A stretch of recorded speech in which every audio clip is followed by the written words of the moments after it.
রাষ্ট্রদ্রোহের মামলায় সম্মিলিত সনাতনী জাগরণ জোটের মুখপাত্র ও ইসকনের সাবেক নেতা চিন্ময় কৃষ্ণ দাসকে কারাগারে পাঠানোর ঘটনায় উদ্বেগ জানিয়ে বিবৃতি দেওয়াকে ভারতের অনধিকার চর্চা বলে মন্তব্য করে তথ্য ও সম্প্রচার মন্ত্রণালয়ের উপদেষ্টা নাহিদ ইসলাম বলেছেন, আমরা মনে করি এই ধরনের স্টেটমেন্ট দেওয়া ভারতের অনধিকার চর্চা। এখানে তারা ঘটনাকে আরো উস্কে দেওয়ার চেষ্টা করছে। ভারতের উচিত তার নিজ দেশের সংখ্যালঘু সম্প্রদায়ের নিরাপত্তা ও অধিকার নিশ্চিতে কাজ করা।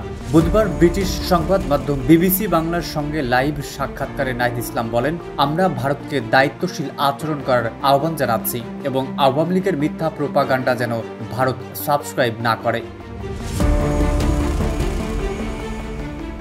গত ৫ আগস্ট গণ অভ্যুত্থানে আওয়ামী লীগ সরকারের পতনের পর চট্টগ্রাম নগরের নিউ মার্কেট মোড়ের 0 পয়েন্ট স্তম্ভের ওপর একটি জাতীয় পতাকা উত্তোলন করে ছাত্র জনতা।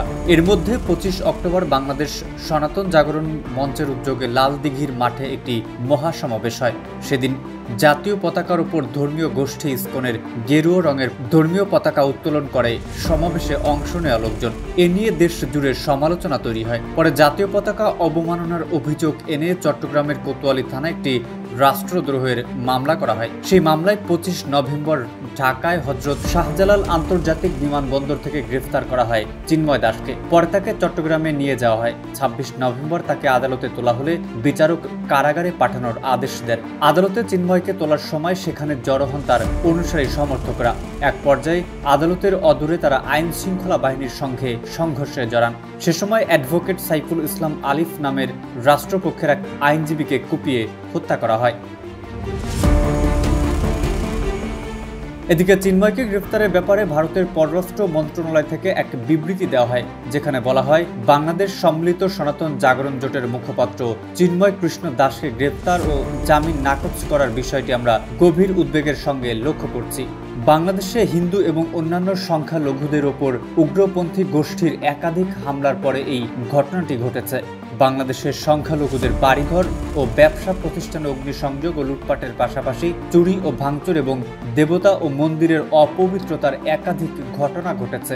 এসব ঘটনায় জড়িতরা যখন ধরাছোঁয়ার বাইরে, তখন শান্তিপূর্ণ সমাবেশের মাধ্যমে যৌক্তিক দাবি পেশ করা একজন নেতার বিরুদ্ধে অভিযোগ তোলা উচিত নয়। আমরা চিন্ময় দাসের গ্রেফতারের বিরুদ্ধে শান্তিপূর্ণভাবে প্রতিবাদকারী সংখ্যালঘুদের ওপর হামলার বিষয়টিও উদ্বেগের সঙ্গে খেয়াল করছি।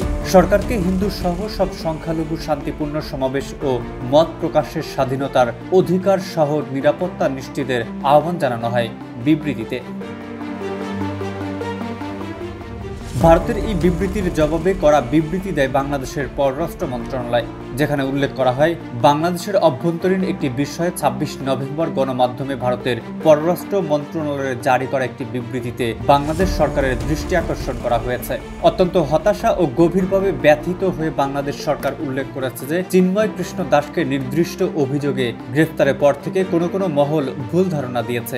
এ নিয়ে বাংলাদেশ সরকার বলেছে, এই ধরনের ভিত্তিহীন বিবৃতি শুধু সত্যের ভুল উপস্থাপনই নয়, বরং দুই প্রতিবেশী দেশের মধ্যে বন্ধুত্ব ও বোঝাপড়ার চেতনার পরিপন্থী।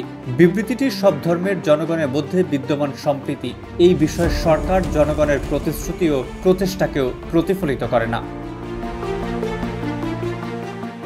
পররাষ্ট্র মন্ত্রণালয় থেকে বলা হয়, বাংলাদেশ সরকার জনগণের মানবাধিকার লঙ্ঘনের অপরাধীদের দায়মুক্তির সংস্কৃতি চূড়ান্তভাবে শেষ করতে দৃঢ় প্রতিজ্ঞ।